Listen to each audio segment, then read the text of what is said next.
اللهم بارك لنا في رجب وشعبان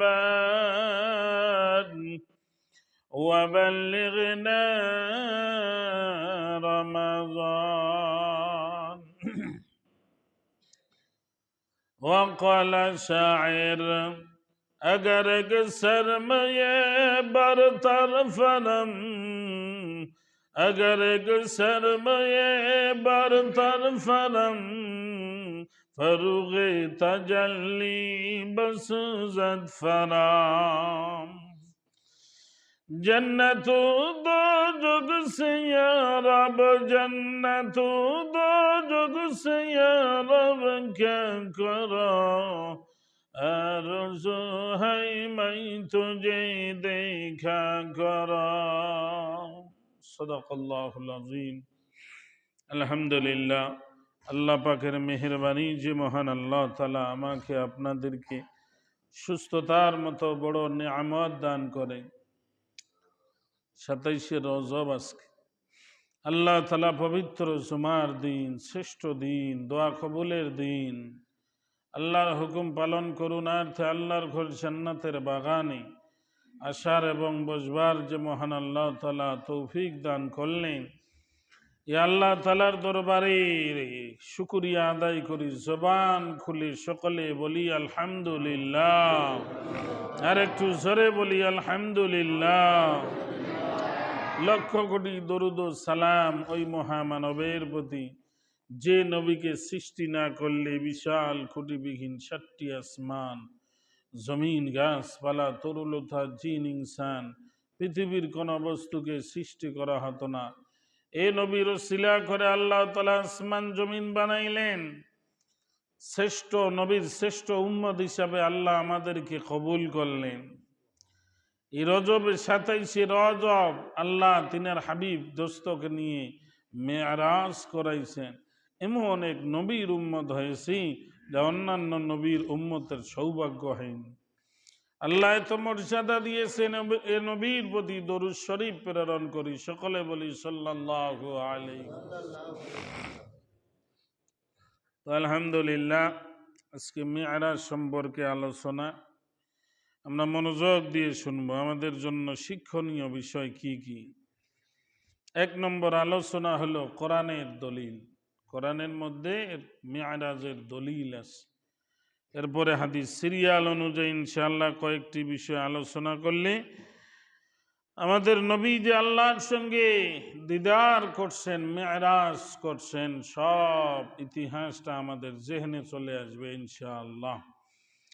1 নম্বর কথা, 1 নম্বর আলোচনা, আল্লাহ তাআলা সূরা বনী ইসরাঈলে বলেন, বিসমিল্লাহির রহমানির রহিম, সুবহানাল্লাযী আসরা বিআবদিহি লাইলাম মিনাল মাসজিদিল হারাম।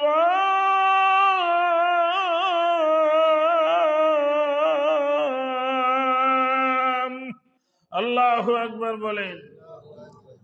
1 নম্বর আলোচনা, পবিত্র ওই আল্লাহ।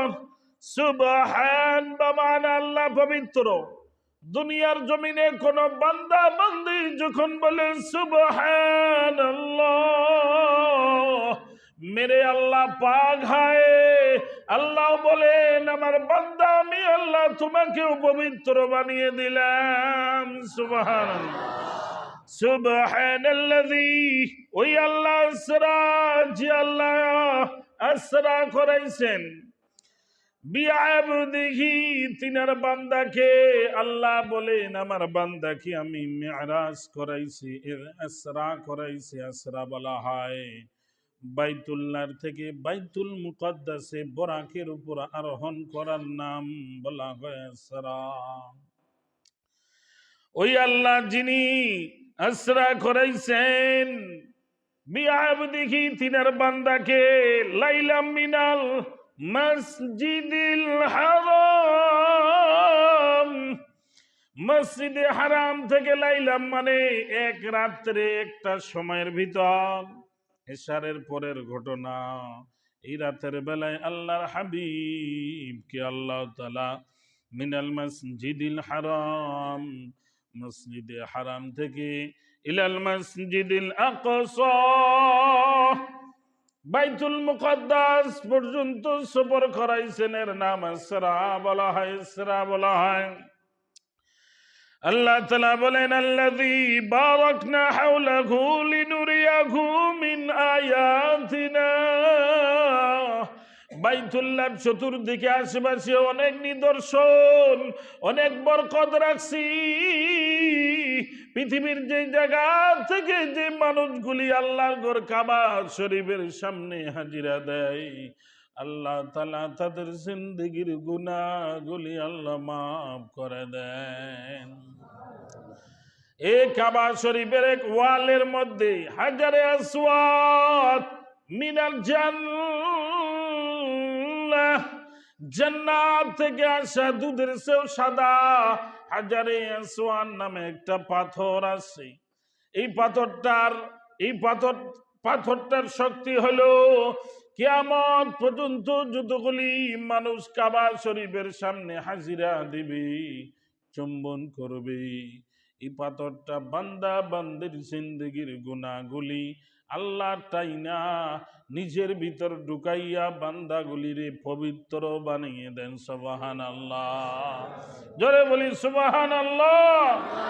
আল্লাহ হাজারে আসওয়াদ আমরাও যেন চুমু দিতে পারি, আল্লাহর ঘর কাবা শরীফ যেন দেখতে পারি। আল্লাহ কবুল করেন। সবাই জোরে বলি আল্লাহুম্মা আমিন। আল্লাহ তাআলা বলেন, ইন্নাহু হুয়াস সামিউ, আল্লাহ শুননেওয়ালা। এখানে বইসা বইসা আল্লাহরে ডাকমু, আল্লাহ শুনবেন। বাসির দেখনেওয়ালা, দুনিয়ার জমিনে যা করব সব কিছু আল্লাহ দেখতেছেন, অবলোকন করতেছেন। এমনকি গর্তের পিপিলিকা পর্যন্ত তার পায়ের আওয়াজ আল্লাহর কানে পৌঁছে যায়। এক নম্বর আলোচনা কোরআনের দলিল দিলাম। 2 নম্বর আল্লাহর হাবিব হাদিসের মধ্যে বলেছেন, আল্লাহুম্মা বারিক লানা ফি রজব ওয়া শাবান ওয়া বাল্লিগনা রমাযান। এটা রজব মাস আসলে আপনাদের আমল দোয়া করার জন্য বলছেন। আল্লাহর কাছে দোয়া করবা, আমার দোস্ত এই রজব মাসে মেরাজ করছেন, এই মাসটা বরকতি মাস বানাই দিলাম। আল্লাহর কাছে দোয়া করবা, বারাকনা হাওলাহু লিনুরিয়াহু। তাফসীরের মধ্যে আছে বরকত মানে আল্লাহর কাছে দোয়া করতে হবে। আয় আল্লাহ, আমার হায়াতের মধ্যে বরকত দাও, রিজিকের মধ্যে বরকত দাও। আয় আল্লাহ, আমার পরিবারের মধ্যে বরকত দাও। আয় আল্লাহ, আমার সম্পদের মধ্যে বরকত দাও। আল্লাহর বান্দাগুলি যখন বরকতের জন্য দোয়া করি, আল্লাহ তাদের সব জীবনের মধ্যে বরকত আর বরকত দান করেন। সুবহানাল্লাহ।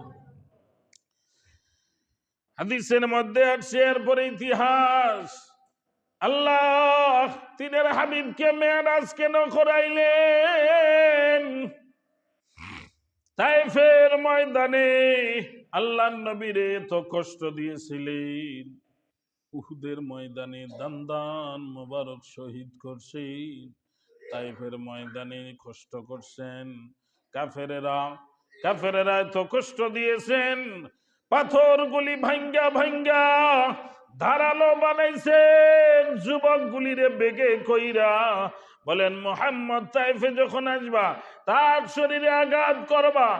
যায়েদ বিন হারেস বলেন, নবী একবার বেহুশ হয়ে যাইতেন, আবার নবীর 2 হাত ধরে দাঁড় করে দিতেন, আবার পাথর নিক্ষেপ করতেন। নবীর কাছে জিবরাইল আইসা বলেন, বুখারীর হাদিস, আল্লাহর নবী অনুমতি দেন, তায়েফের ময়দান এই পাহাড় দিয়ে তারে আমি ভর্তা বানিয়ে ফেলব। আল্লাহ নবী আফসোস করছেন আর কান্না করছেন, না আমি বদদুয়ার জন্য আসি নাই। তাহলে আমরা ওই নবীর উম্মত, কারোর জন্য বদদুয়া করা যাবে না। কেউ কষ্ট দিলে বরং তারে মাফ করে দেওয়ার লাগবে।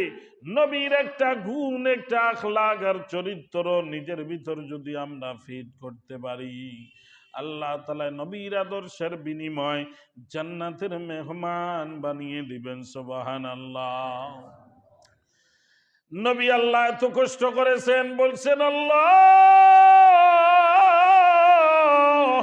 উহুদের ময়দানে দান দান শহীদ করেছি, আল্লাহ তায়েফের ময়দানে রক্ত ছড়াইছি, আমি আমার যোগ্যতা নেই, আমি মানুষকে বুঝাইতে পারি না, আয় আল্লাহ আমার কথায় মানুষ বুঝে না, আমার যোগ্যতা নাই, ইস্তেআদাত নাই, আফসোস করতেন। এর উত্তর আল্লাহ দুনিয়ার জমিনে দেয় নাই। আল্লাহ তাআলা হুকুম করে, এই জিবরাইল যাও, আমার হাবিব এত কষ্ট করছেন, আমার কাছে বলছে আমার যোগ্যতা নাই, এত কষ্ট করছে আমার দোস্ত, তার কষ্ট দূর করার জন্য আমি আল্লাহ উত্তর দিলাম না, যাও তাড়াতাড়ি আমার হাবিবকে আমার সঙ্গে মুলাকাত করিয়ে দাও। জোরে বলি সুবহানাল্লাহ। আল্লাহ উত্তর দেয় নাই, জিবরাইল মিকাইল চলে আসলেন। উম্মে হানির ঘরের মধ্যে ছিলেন 27শে রজব। আল্লাহর হাবিব নিজেই হাদিসের মধ্যে বলেন, বুখারীর হাদিস 349 নং বুখারীর হাদিসে আছে, وقال النبي صلى الله عليه وسلم ففرج عن سقف بيتي وانا بمكة। মক্কার পাশে একটা ঘর, উম্মে হানির ঘরে ছিলেন। হঠাৎ করে আল্লাহর নবী শুয়েছিলেন, দেখতে পাইলেন অটোমেটিক তিনার ছাদ ফাঁকা হয়ে গেল। জোরে বলেন সুবহানাল্লাহ। এ মসজিদের ছাদ যদি ফাঁকা হয়ে যায় আশ্চর্য মনে হবে, কি হবে না ভাই? আমার কথা না, বুখারীর হাদিস 349 নং হাদিসে খুলে দেখবেন, আল্লাহ নবী ইশারের নামাজ পড়ে শুইছেন, হঠাৎ করে দেখে এই ছাদ অটোমেটিক সরে যায়। এর দ্বারা যেন তাফসীরের মধ্যে আসে, আল্লাহ নবী যেন বুঝতে পারে এমন একটা ঘটনা সংঘটিত হতে যাচ্ছে যা কোনো নবীর জীবনে হয় নাই, কোন রসুলের জীবনে হয় নাই, এমনকি আমার জীবনে এরকম ঘটনা সংঘটিত হয় নাই। এমন একটা ঘটনা সংঘটিত হতে যাচ্ছে। ওই সময় আল্লাহর হাবিব বুঝলেন মনে হয় একটা আশ্চর্যান্বিত ঘটনা সংঘটিত হবে। হঠাৎ করে দেখতে পাইলেন জিবরাইল আর মিকাইল নবীর সামনে হাজির হয়ে গেছে। জোরে বলি সুবহানাল্লাহ। আল্লাহ নবীরে হাত ধইরা নিয়ে গেলেন কাবার চত্বরে, বারান্দায় নিয়ে গেলেন। ওখানে আল্লাহ নবীরে শোয়াইলেন, শোয়ার পরে বুকটা ফাড়াইলেন। তাফসীরের মধ্যে আসছে, হাদিসের মধ্যে আসছে, নবীর জীবনে 4 বার সিনা চাক করা হয়। কয়বার? একবার আল্লাহ নবী যখন হালিমাতুস সাদিয়া দুধমা হালিমার বাড়িতে ছিলেন, আব্দুল্লাহ তার ভাইয়ের সঙ্গে বকরি চড়ার জন্য ময়দানে যায়। ময়দানে যাওয়ার সময় একবার সিনা চাক করা হয়, দ্বিতীয় নম্বর সিনা চাক করা হয় যৌবন কালে। যৌবন অবস্থায় যে সমস্ত খারাপিতা আছে সব আল্লাহ বের করে দিয়ে দেন। তৃতীয় নম্বর সিনা চাক করা হয় যখন আল্লাহ নবীর 40 বছর বয়স হয়, নবুয়ত প্রাপ্ত হন। 4 নম্বর সিনা চাক করা হয় এই মেয়েরাজ 27শে রজব আল্লাহর সঙ্গে দিদার করার জন্য। জোরে বলি সুবহানাল্লাহ। কোন নবীর সিনা চাক করা হয় নাই, কোন নবীর কোন সিনা বের করে কলব হৃৎপিণ্ড বের করে ইমান হিকমত দিয়ে ধৌত করে দিয়ে পরিপূর্ণ করানো হয় নাই। বিদায় মুসা আল্লাহর সঙ্গে মুলাকাত করার জন্য তুর পাড়ে গেছিলেন। আল্লাহ আমি আপনারে দেখবো, না সম্ভব না। আল্লাহ বলে, ওই সময় মুসা বলেন আমার উম্মতেরা দেখতে চাইছেন, কয় আপনারই তো সম্ভব না, আপনার উম্মত কেমনে আমারে দেখবে। মুসা আলাইহিস সালাম খুব জেদ ছিলেন, যা চাইতেন তাই করে ছাড়তেন। কয় আল্লাহ আজকে দেখেই ছাড়বো। জোরে বলি আল্লাহু আকবার। আল্লাহ কয় সম্ভব না, কয় সম্ভব, আজকে দেখবই। জেদ ছিল, এক সরে এক কীর্তিকে একদম দুনিয়ার থেকে বিদায় করে দিছে। হাতের শক্তি দেখছেন। আল্লাহ মালাকুল মউত আইছে, সালাম দিছে, কয় আপনার হায়াত শেষ, আপনার রু নেওয়ার জন্য আসছে। এমন আজরাইল সর মালাকুল মউত, কেউ কয় চোখ খুলি পড়ছে, কেউ কয় দাঁত খুলে পড়ছে। জোরে বলি সুবহানাল্লাহ। এ আল্লাহর কাছে গেছে, কান্না করতেছে মালাকুল মউত। কয় কি হয়েছে, কান্না করিস কে? কয় আল্লাহ আগে চোখ লাগাই দে। কত রাগ দেখছেন নি আল্লাহ। এক এক নবীকে আল্লাহ এক এক যোগ্যতা দিয়েছিলেন, কারো রাগ ঠান্ডা, কারো রাগ বেশি। আল্লাহ মুসাকে ভালোবাসতেন। মুসা কালিমুল্লাহ বলা হয়, স্বয়ং কোনো ফেরেশতা লাগতো না, ওহি আনার জন্য তুর পাহাড়ে যাইতেন, আল্লাহ দিতেন, নিয়ে চলে আসতো, ফেরেশতা লাগতো না, ভয়তে ফেরেশতা আসতো না। কোন দিন না জানি মালাকুল মউতের মতো চোরকেওয়াল লাগে। যাই হোক, আল্লাহু আকবার। এরপরে কোথায় সাল্লাম ভাই? এই 27শে রজব সিনা চাক করা হলো জমজম পানি দিয়ে। আল্লাহ নবীর ফাগসালা বিমাই জমজম, জমজম পানি দিয়ে ধৌত করা হলো। সুম্মা জাআ বিগসতিম মিন যাহাবিন, এরপরে স্বর্ণের একটা পেয়ালা আনা হলো। আল্লাহ নবীর সিনা চাক করার পরে কলবটাকে জমজম পানি দিয়ে ধৌত করা হলো। ধৌত করার পরে জিবরাইল একটা পেয়ালা আনলেন। এই পেয়ালার মধ্যে ঈমান আর হিকমত পরিপূর্ণ ছিল, সব নবীর কলবে ঢুকে দেওয়া হলো। এরপরে সিনাটা আবার অপারেশন করে দেওয়া হলো। অপারেশন করে দিয়ে কমপ্লিট হয়ে গেল। এর দ্বারা উদ্দেশ্য হলো, কোন নবী তো আল্লাহর সঙ্গে মুলাকাত করতে পারে নাই, যেন আল্লাহর সঙ্গে মুলাকাত করার যোগ্যতা তৈরি করে দিলেন। দোস্ত এখন সরাসরি রওনা হয়ে যাবেন। জোরে বলি সুবহানাল্লাহ। জিবরাইল মিকাইল আলাইহিস সালাতু ওয়াস সালাম বাইতুল্লাহ চত্বরে দাঁড়িয়ে আছে। আল্লাহর হুকুমে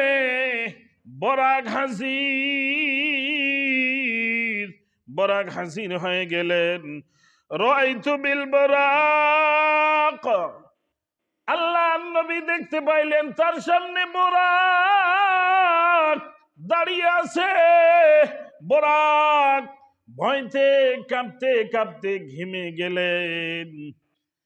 নবীরে পিঠে নিবে না, কয় আজকে পিঠে করে বাইতুল্লাহ থেকে বাইতুল মুকাদ্দাসে নিয়ে যাব, আর কিয়ামতের দিন আল্লাহ নবী আমারে জান্নাতে নিবে না।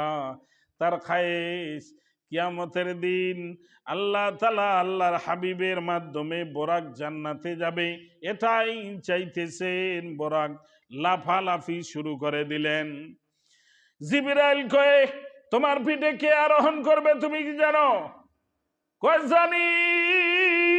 কয় লাফাও কে? কয় কিয়ামতে নবীর সাথে জান্নাতে যাইতে চাই।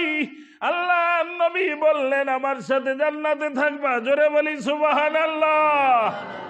বরাক নিচের পিঠের উপর আরোহণ করে নিলেন। বরাক হাদিসের মধ্যে আসছে, এই বুখারী শরীফের হাদিসের মধ্যে আসছে, এই বরাক পিঠের উপর নেওয়ার পর তিনি রওনা হয়ে গেলেন। যতদূর দৃষ্টি যেত বরাক এক লাফিয়ে ওই জায়গায় যে কদম পড়তো। সুবহানাল্লাহ।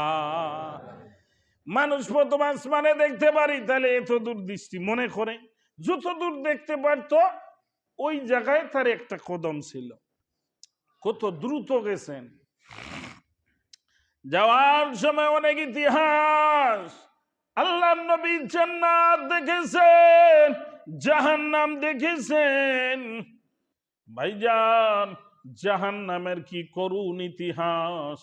আল্লাহ নবী যাওয়ার সময় এগুলি দেখে চোখের পানি ফেলে কান্না করছেন। আহারে আমার গুনাহগার উম্মতরা, এই জাহান্নামের আগুন কেমনে সইবে? এই জাহান্নামের কত কষ্ট কেমনে সইবে? আল্লাহর নবী রওনা হয়ে গেলেন বাইতুল মুকাদ্দাসে হাজির। বরাক থেকে অবতরণ করলেন। বাইতুল মুকাদ্দাসের সামনে একটা পাথর ছিল। এই পাথরের মধ্যে ছিদ্র করা। বাবা আদম থেকে ঈসা পর্যন্ত সমস্ত নবীরা ওখানে যাইতেন। তাদের আরোহণগুলি ওখানে পাথরের মধ্যে বান দিয়ে তারা ইবাদতের জন্য বাইতুল মুকাদ্দাসে ঢুকলেন। এ নবীর একটা সুন্নত, প্রত্যেক নবীর সুন্নত। আমাদের নবীও বোরাকে ওখানে বান্দা তিনি বাইতুল মুকাদ্দাসে ঢুকলেন। ঢুকে দেখি আল্লাহু আকবার, সুবহানাল্লাহ বলার লাইগা রেডি হয়ে যান। বাবা আদম থেকে ঈসা পর্যন্ত সমস্ত নবী, সমস্ত রাসূল, আল্লাহ তাআলার আসমানের ফেরেশতা, জমিনের ফেরেশতা সবাই কাতার বন্দী হয়ে দাঁড়িয়ে আছেন। জোরে বলি সুবহানাল্লাহ। আজান হয়ে গেছে, ইকামত হয়ে গেছে, মাগরিব ইমাম নাই, নামাজ কে পড়াবে? আল্লাহ তাআলা বলেন, আমার হাবিব আমার দোস্তকে হাত ধরে সামনে দিয়ে দাও। আমাদের নবী সামনে গেলেন। জোরে বলি সুবহানাল্লাহ। খেয়াল করবেন, এই পৃথিবীর জমিনে যারা ইমামতি করবে এদের মর্যাদা কত পরিমাণ। খবরদার বেয়াদবি করবে না, এদের অপমান করবেন না, এদের বিরুদ্ধে যাবেন না, এদের কষ্ট দিবেন না। কোন আলেমকে, কোন ইমামকে যদি কেউ জীবনে কষ্ট দেয়, কোনদিন জান্নাতে যেতে পারবেন না। আল্লাহ তাআলা সারা পৃথিবীর কোরআনের হাফেজ, হক্কানি আলেম ইমামদের নবীর মতো কলিজা ভরা মোহাব্বত যেন করতে পারি। আল্লাহ আমাদের সবাইকে কবুল করেন, সবাই বলি আমিন। নামাজ পড়াইলেন। নামাজ শেষে নবীর সম্মানের জন্য পৃথিবীর যারা নামাজ পড়ায় এদের কত দাম, অথচ এদের কোনো মূল্য নাই। ইনশাআল্লাহ আগামীর বাংলাদেশ হবে কোরআনের বাংলাদেশ। আল্লাহ তাআলা যেন এই বাংলার জমিনে একমাত্র কোরআনের আইন চালু করে দেয়। আলেমদের বাংলাদেশ, মুসলমানদের বাংলাদেশ। এই মুসলমানের বাংলাদেশে কোন আইন, কোরআন বিরোধী আইন চলবে না। একমাত্র কোরআনের আইন ছাড়া কোন আইন চলতে দেওয়া হবে না, হবে না, হবে না। জোরে বলেন ঠিক কিনা? নারায়ে তাকবীর। আল্লাহর নবী এবার সিঁড়ির মাধ্যমে রওনা হয়ে গেলেন প্রথম আসমানে। ইনশাআল্লাহ আগামী জুমায় খতম করে দেওয়া হবে মেরাজের ইতিহাস। সবাই তাড়াতাড়ি আসবো। আগামী জুমায় মেরাজের ইতিহাস এই ফিনিশিং দেওয়া হবে, কি কি নিয়ে আসলো আমাদের জন্য শিক্ষণীয়। আসলে অনেকেই বলে রোজা অমুক তমুক না, এগুলি কোরআন হাদিস দ্বারা দলিল না। হ্যাঁ, কেউ যদি রোজা রাখতে চান, সারা বছর রোজা রাখলে যেই সোয়াব, ওই সোয়াব পাবেন। তবে মনে রাখবেন, বছরে 5 দিন রোজা রাখা হারাম। কয়দিন? 2 ঈদের দিন, ঈদুল আজহার পরের দিন, 3 দিন। মোট কথা মাংস খাওয়ার জন্য আল্লাহ ঈদুল আজহারের 4 দিন দিছেন, আর ঈদুল ফিতরের দিন। বাকি সারা বছর রোজা রাখা জায়েজ আছে। আল্লাহ কবুল করেন, সবাই বলি আল্লাহুম্মা আমিন।